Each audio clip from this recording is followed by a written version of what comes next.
नमस्कार संदीप जी, बहुत बहुत स्वागत है आपका। नमस्ते अंजू जी। सर, अब वो दिन पास आ रहा है जब ये माना जा सकता है कि पार्लियामेंट में इम्पीचमेंट मोशन लाया जाएगा जस्टिस वर्मा के खिलाफ। लेकिन कपिल सिब्बल साहब तो पहले जो कह रहे थे कि इम्पीचमेंट मोशन लाया जाना चाहिए, अब उनका कहना है कि हम इसका विरोध करेंगे। तो ये किस तरह की राजनीति है, या हम यूं कहें कि कानून है?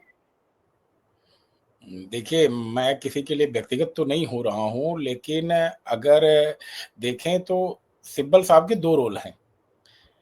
एक रोल में वो नेता हैं और दूसरे रोल में वो अधिवक्ता हैं। तो जब नेता आदमी होता है तो उसके अंदर यह भाव आते हैं कि समाज का भला कैसे हो, अच्छा कैसे हो, लोगों में हमारी इमेज कैसी हो और जनता की भलाई के लिए काम कैसा किया जाए। और जब आप अधिवक्ता के रूप में आते हो तो फिर आपको अपना प्रोफेशनल ऑब्लिगेशन दिखता है, प्रोफेशनल प्लस माइनस दिखता है। तो जो बातें उन्होंने उस समय कही थी, शायद उन्होंने राजनेता के हिसाब से कही हो, और बातें उस समय उन्होंने बहुत सही कही थी कि अगर ऐसे डे लाइट में चीज़ें होती हैं, तो प्रोसिक्यूशन होना चाहिए, सारी चीज़ें होनी चाहिए। उन्होंने बड़ा दमदारी से अपनी बात रखी थी इन सब चीज़ों के लिए। लेकिन जब बात आती है, कहते हैं कि जिस काम में आदमी को पारंगत हासिल हो ना, अगर एक पंचर बनाने वाला हो और उसको कोट पैंट टाई पहना के मर्सिडीज में बैठा दीजिए, लेकिन उसके सामने किसी की गाड़ी पंचर हो जाएगी तो उतरेगा मर्सिडीज से, जरूर कुछ ना कुछ हेल्प तो कर ही देगा पंचर बनाने में। तो उसी तरह जब आपका जो वर्क एक्सपीरियंस है, मैं पंचर से तुलना कर रहा हूं, इसको अदरवाइज ना लिया जाए, लेकिन मैं एक उदाहरण के तौर पे कह रहा हूं। तो जब आपका काम का अनुभव ऐसा है, उस फील्ड का है, तो आपको अपना प्रोफेशनल पहले दिखता है, ना कि सोसाइटल। और ऐसी स्थिति में सिब्बल साहब जैसे लोग जो है, निश्चित ही राजनेता हैं, लेकिन वो एक वरिष्ठ अधिवक्ता भी हैं और उनका एक अनुभव रहा है। अगर मैं गलत नहीं हूं तो आपको याद होगा, बहुत ही सेलिब्रेटेड केस था जस्टिस रामास्वामी के प्रोसिक्यूशन का। इम्पीचमेंट चला था और फिर उनके सपोर्ट में कांग्रेस आ गई थी और किसी तरह उनकी जान बच गई थी, सब चीजें हुई थी। और उसमें जो केस डिफेंड करने वाले लॉयर थे, वो थे माननीय सिब्बल साहब। और क्योंकि इम्पीचमेंट एक ऐसी प्रक्रिया है जिसमें कि ऐसा तो है नहीं कि रोज कोर्ट में मुकदमे लग रहे हैं। 2 साल, 4 साल, 10 साल, 15 साल में कभी इस तरह के मौके आते हैं। और ऐसे में जब एक एक्सपीरियंस लॉयर के तौर पे सिब्बल साहब का अनुभव है, तो डेफिनेटली वो इसमें सपोर्ट करने के लिए सामने आगे आएंगे जो है। लेकिन संदीप जी, ये एक ऐसा केस है जस्टिस यशवंत वर्मा का, जिसको कि ओपन एंड शट केस भी कहा जा सकता है, जिस पर कि 3 जजों की कमेटी ने अपनी रिपोर्ट दी है और खुद कहा है कि रिकमेंड किया है, एक तरह से केंद्र सरकार से कहा है कि कृपया करके इसमें इम्पीचमेंट मोशन लाया जाए। तो ये बात तो सिब्बल साहब भी समझ रहे होंगे, क्योंकि अमूमन अगर किसी का इम्पीचमेंट होता है तो पहले कमेटी बनाई जाती है, जैसे कि आपने मेरे साथ बातों में कई बार बताया है। फिर वो कमेटी देखती है कि इम्पीचमेंट मोशन लाया जा सकता है या नहीं। यहाँ तो पहले ही कमेटी ने कह दिया कि इम्पीचमेंट मोशन लेकर आया जाए, और उसका भी कपिल सिब्बल साहब विरोध करेंगे। तो फिर सर, अगर वो नेता है और उनकी जिम्मेदारी है कि देश में मतलब जो लोग हैं उनको न्याय मिले, अगर इस तरह की जिम्मेदारी उनकी, तो फिर वो क्या कर रहे हैं? वो तो भ्रष्टाचार के साथ खड़े नजर आ रहे हैं। देखिए, सिब्बल साहब को अगर कैमरे के सामने लोग देखते हैं तो शायद ये भूल जाते हैं कि वो आज की तारीख में सपा से राज्यसभा की टिकट पे पहुंचे हुए हैं जो है, लेकिन हैं क्या, वो कांग्रेसी हैं। और जब आपके वर्क और एक्शन में डिफरेंस होता है, तो शायद वही स्थिति होती है जो स्थिति कांग्रेस की आज की तारीख में है। कांग्रेस बातें कुछ और करती है, करती कुछ और है। तो जो बात हो रही है, आपने जब बात उठाई थी तो शायद आपको अपनी बात पे कायम रहना चाहिए था। आपको शायद इस मौके को और मजबूती से उठाना चाहिए था। जैसा देखिए, बाकी के वरिष्ठ अधिवक्ताओं ने अपनी बात पर अभी भी कायम है। चाहे आप मुकुल रोहतगी साहब का ले लीजिए, हरीश साल्वे जी का ले लीजिए, जिन लोगों ने भी बयान दिए हैं वो सभी लोग अपने बात पे कायम हैं।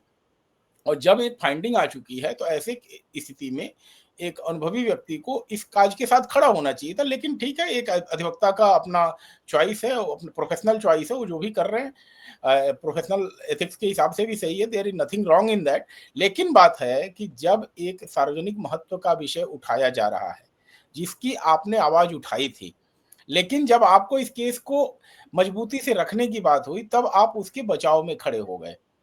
तो इसीलिए मैं कह रहा हूं कि कांग्रेस वाली चीज जो है, शायद कांग्रेस की ही स्थिति कर रही है उन लोगों को जो कांग्रेसी कल्चर से पोषित हैं, और एक कांग्रेसी कल्चर से पोषित होने का ही नतीजा है कि आप कहते कुछ हैं, करते कुछ हैं। सर, कपिल सिब्बल साहब ने तो यहाँ तक कह दिया कि इंडी गठबंधन के बाकी सांसदों से बात हो रही है, यानी कि पूरा का पूरा जो विपक्ष है वो इसका विरोध करेगा। तो पूरा का पूरा विपक्ष एक तरह से भ्रष्टाचार के साथ खड़ा नजर आएगा, क्योंकि भ्रष्टाचार हुआ है, इसकी मोहर तो उस रिपोर्ट में भी लगाई है 3 जजों की कमेटी ने। तो फिर तो यहाँ पर जिसे कहते हैं ना इफ्स एंड बट्स का या कोई गुंजाइश ही नहीं है, साफ साफ कहा गया है जजों की कमेटी की रिपोर्ट में। तो फिर तो पूरा विपक्ष भ्रष्टाचार के साथ ही खड़ा नजर आएगा ना। नहीं, पूरे विपक्ष में है कौन लोग? पूरी विपक्ष में कनिमोझी हैं, सुप्रिया शुक्ल हैं, ये सारे लोग हैं, और सबके खिलाफ कहीं न कहीं किसी न किसी रिश्तेदार के खिलाफ ईडी और सीबीआई की कार्यवाही चल रही है, जांच चल रही है। कोई 2G घोटाले में है, कोई कोयला घोटाले में है, कोई कहीं है, कहीं है। सबके विपक्ष में लगभग हर पार्टी के ऊपर कहीं न कहीं से आरोप लगे और उसकी जांच किसी न किसी अदालत में चल रही है। तो आपको क्या लगता है कि जब एक ईमानदारी की बात आएगी तो वो ईमानदारी के साथ खड़े होंगे कि भ्रष्टाचार के साथ खड़े होंगे? तो हमें तो ये बेईमानी लगता है कि अगर हम विपक्ष से उम्मीद करेंगे कि एक भ्रष्टाचारी न्यायाधीश के लिए जो है उसके कार्य के विरुद्ध लोग खड़े हों, उम्मीद ही नहीं करनी चाहिए। और निश्चित ही अगर स्ट्रेंथ नहीं होती भारतीय जनता पार्टी या एनडीए के गठबंधन के पास, तो निश्चित ही सुप्रीम कोर्ट भी इस चीज का एक तरह से कहिए मखौल ही उड़ता जब कहती कि इम्पीचमेंट लाइए। आज राज्यसभा की स्ट्रेंथ और लोकसभा की स्ट्रेंथ दोनों ही ऐसी है कि जहां पर जब ये कार्यवाही होगी तो निश्चित ही इम्पीचमेंट एक रीजनेबल कंक्लूजन पे पहुंचेगा। नहीं तो अगर पूर्व की स्थिति होती जैसे इसके पहले की जो 11 साल पहले की स्थिति थी जहां पर पूर्ण मेजॉरिटी की सरकार नहीं होती थी, या कहिए कि लोकसभा में होता था तो राज्यसभा में नहीं होता था, तो सुप्रीम कोर्ट का कहना भी एक तरफ बेईमानी हो जाता जब वो कहती कि इनके खिलाफ इम्पीचमेंट की कार्यवाही शुरू की जाए। तो यहां पर विपक्ष से हम तो नहीं कोई उम्मीद करते हैं कि वह जस्टिस वर्मा को किसी तरह से जो है मतलब विरोध में खड़ी होगी। निश्चित ही उनका पूरा का पूरा उनका सपोर्ट होगा। हो सकता है उनकी विक्टिम कार्ड थियरी को भी ये लोग सपोर्ट करना शुरू करें आगे चल करके सदन के अंदर, क्योंकि सदन की कार्यवाही है, पूरी बहस होगी, लाइव होगा, हर लोग कोई देखेंगे। और मुझे ऐसा लगता है कि जस्टिस वर्मा को विपक्ष पूरी तरह से क्लीन चिट भी दे दे तो कोई आश्चर्य नहीं होना चाहिए जो है। लेकिन सर, ये एक ऐसा मामला है जहां पर न्यायपालिका की साख दांव पर लगी है। आधी रात को 14 मार्च या 14 अप्रैल था, आधी रात को याद कीजिए कैसे आग लग गई, 500 के नोट जल गए, पूरा मामला पब्लिक डोमेन में आ गया। सुप्रीम कोर्ट के उस वक्त के सीजीआई ने खुद जांच के आदेश दिए, 3 जजों की कमेटी बनाई।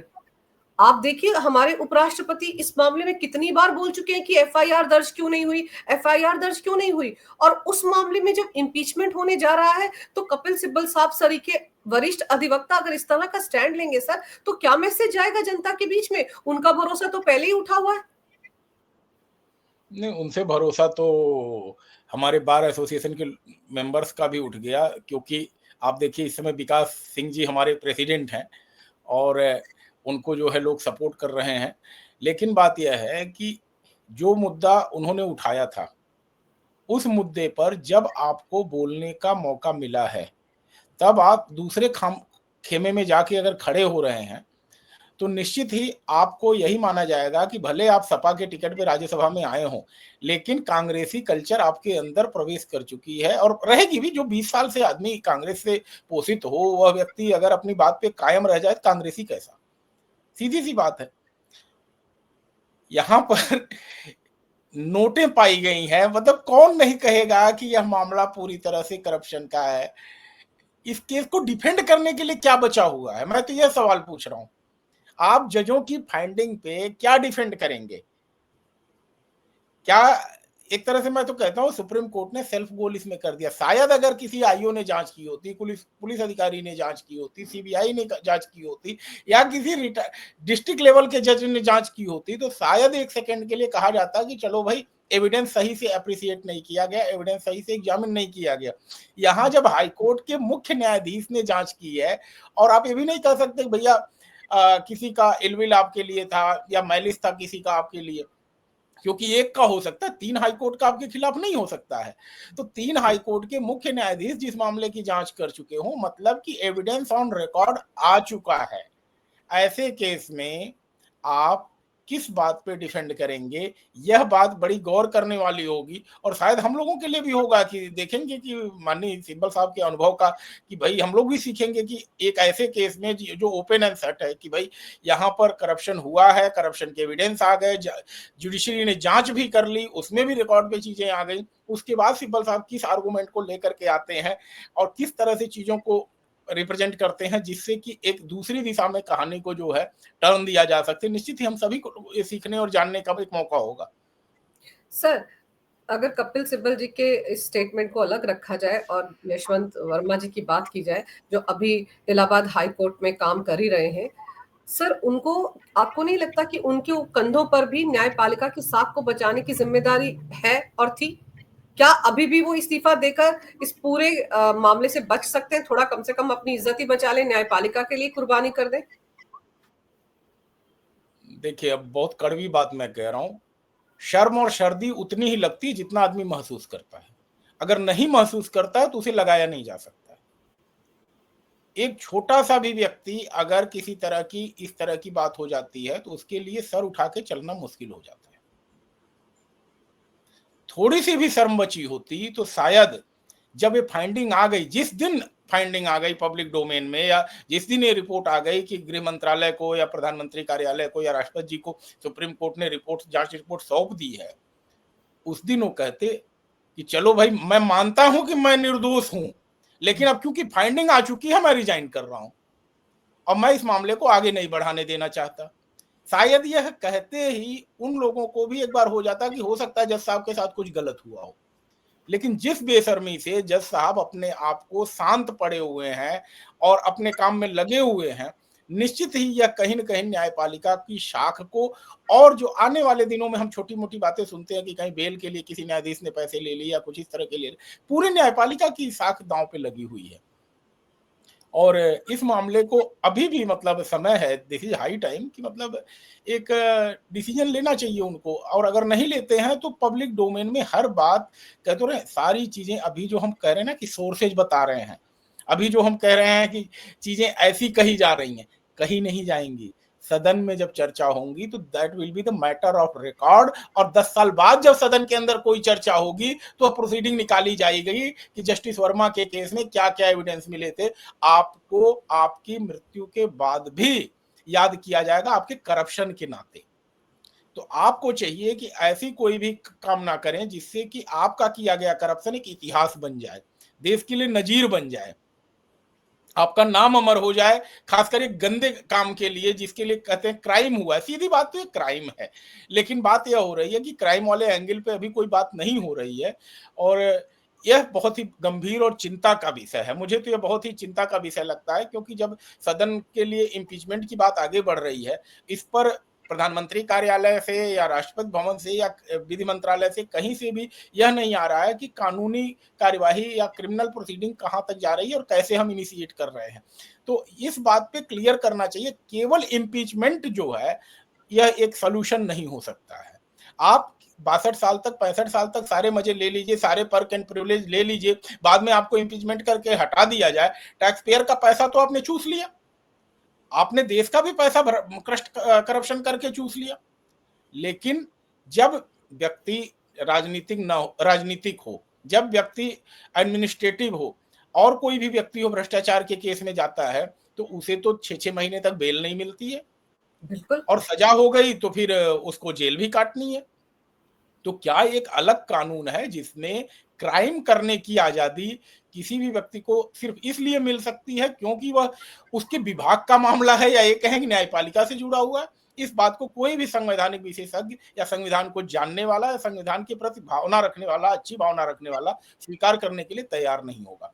तो आपके चैनल के माध्यम से मैं कहना चाहता हूं कि इस बात पर फोकस होना चाहिए कि क्रिमिनल कार्यवाही कहां पहुंचेगी और क्या कार्यवाही होगी, क्योंकि इम्पीचमेंट तो होना ही है, इम्पीचमेंट होने में तो कोई दो राय रह नहीं गया है, और इम्पीचमेंट की तरह हटाया भी जाएगा इनको, क्योंकि स्ट्रेंथ भी राज्यसभा और लोकसभा दोनों में ही इस सरकार की है, इसलिए कोई डाउट नहीं है। सरकार को अपना स्पष्ट करना चाहिए कि क्रिमिनल एंगल पे वो क्या कह रहे हैं, इस पर एक बात आनी चाहिए। सर, सरकार तो क्रिमिनल एंगल पर बात करे या ना करे एक प्रश्न चिन्ह है, लेकिन जिस कमेटी ने जांच पड़ताल की, जिस कमेटी ने ये कहा कि जस्टिस वर्मा के घर का वो कोना स्टोर रूम, उस पर उनका पूरा अधिकार था, कहीं ना कहीं कुछ ना कुछ गड़बड़ है। जब उस कमेटी ने ये सब कह दिया और इम्पीचमेंट की सिफारिश तक कर दी, तो उस कमेटी ने क्यों नहीं कहा कि ये जो क्रिमिनल एक्ट हुआ है इसके लिए उनके खिलाफ एफआईआर दर्ज की जाए? हमारे न्यायालय तो इस तरह के सुओ मोटो मामलों में आदेश देते हैं ना कि फलां के खिलाफ के एफआईआर दर्ज की जाए, तो यहाँ पर भी तो उनको एक तरह से बचा लिया गया ना सर, क्रिमिनल जो कार्रवाई होती है उससे।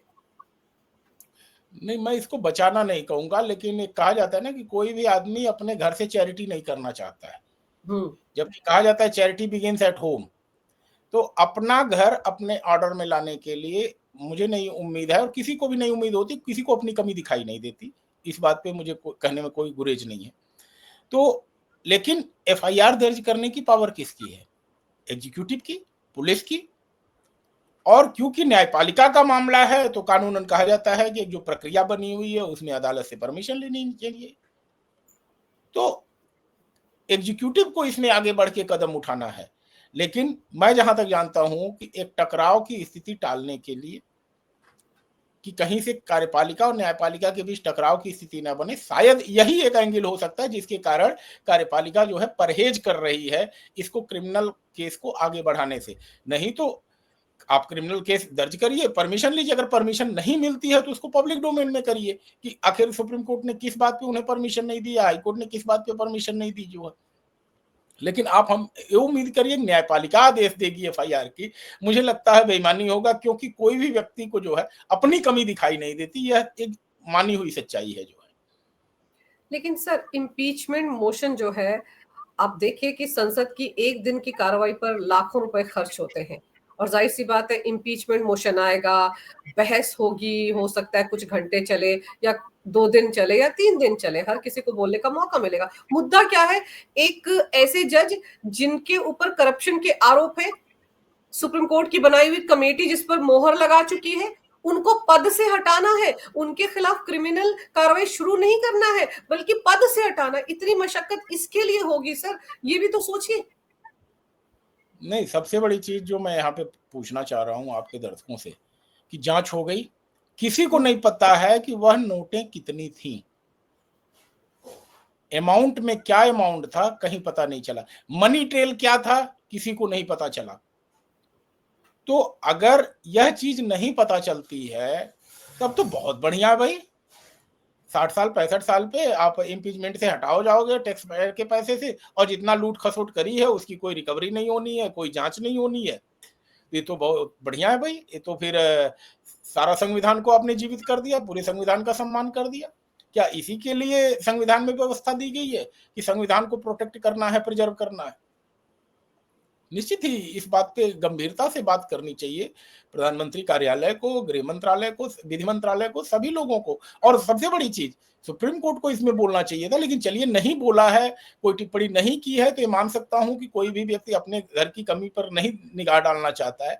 लेकिन जिम्मेदारी अगर किसी के ऊपर है क्रिमिनल कार्यवाही करने की, तो निश्चित ही वो कार्यपालिका है। तो कार्यपालिका को तो कम से कम विधि प्रक्रिया का पालन करते हुए सुप्रीम कोर्ट की चीफ जस्टिस से अनुमति लेकर के एफआईआर दर्ज करके इसमें आगे बढ़ना चाहिए था, न कि इस बात से डरना या भयभीत होना कि इसको कहीं ना कहीं कार्यपालिका और न्यायपालिका का टकराव न मान लिया जाए जो है।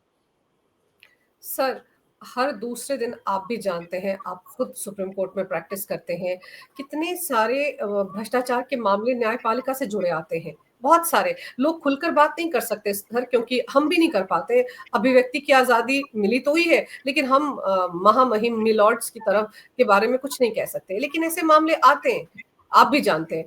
और ये एक ऐसा मामला था जो पब्लिक डोमेन में आया भी खुद सुप्रीम कोर्ट की वजह से। अगर आधी रात को वो फुटेज जारी नहीं किया जाता सुप्रीम कोर्ट की तरफ से, तो शायद किसी को पता ही नहीं चलता सर। 5 दिन तक तो किसी को पता ही नहीं था। और ये बातें हमारे देश के उपराष्ट्रपति ने एक बार नहीं 2-2 बार कही है। वो तो खुद एक लॉयर रहे हैं, तो वो भी तो कानून के जानकार हैं, वो भी तो समझ रहे हैं कि किस तरह से न्यायपालिका के साथ को बट्टा लगा इस मामले से।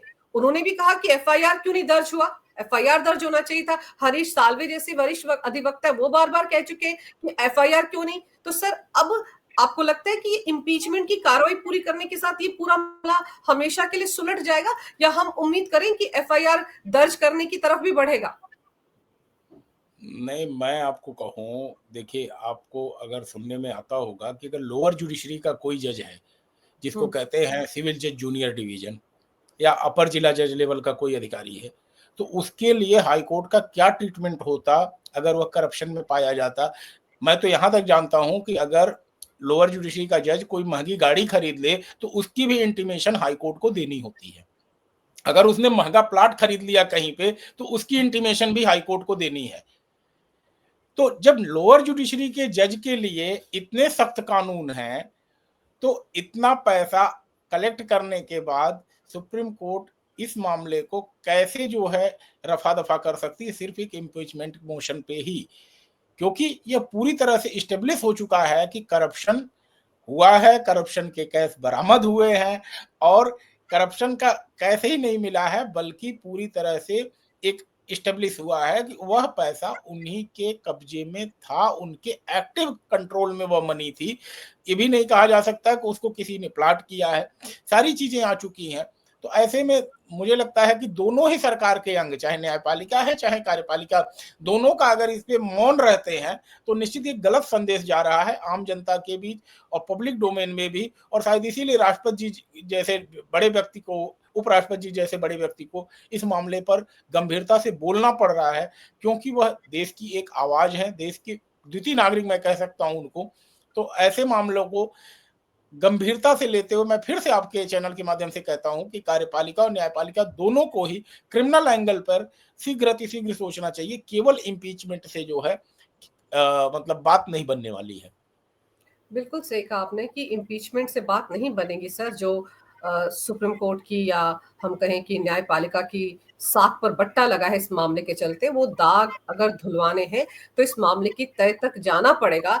जो भी कल्प्रिट है उनके खिलाफ कार्रवाई करनी पड़ेगी, और इसका आदेश अगर कार्यपालिका से आता है तो भी ठीक है, न्यायपालिका इस मामले में आगे बढ़कर कुछ काम करती है तो भी अच्छा है, क्योंकि ऐसा करने से देश की जनता का जो भरोसा टूटा है न्यायपालिका पर, वो भरोसा फिर से कायम हो सकता है। और ऐसे में जो वरिष्ठ अधिवक्ता हैं हमारे देश के, कपिल सिब्बल साहब हो, अभिषेक मनु सिंघवी हो, हरीश साल्वे हो, इन सबकी भी जिम्मेदारी है कि वो आगे बढ़कर इस मामले में जो इम्पीचमेंट मोशन कम से कम लाया जा रहा है, और जो सांसद है हमारे अधिवक्ता, उनकी भी जिम्मेदारी सर कि इस मामले में वो साथ खड़े नजर आए सरकार के। क्योंकि अगर वही सवाल उठाएंगे कि इम्पीचमेंट नहीं होना चाहिए, हम इसका विरोध करेंगे सर, फिर तो जो जिस मकसद के लिए सब कुछ किया जा रहा है वो मकसद अधूरा रह जाएगा। न्यायपालिका पर जो सवाल उठे हैं वो अधूरे रह जाएंगे। सर आपने समय निकाला, बहुत ही महत्वपूर्ण विषय पर अहम जानकारी मेरे दर्शकों को दी, आपका बहुत बहुत धन्यवाद। नमस्कार, भारत माता की जय, वंदे मातरम, जय श्री राम। जय श्री राम मंजू जी, जय श्री राम।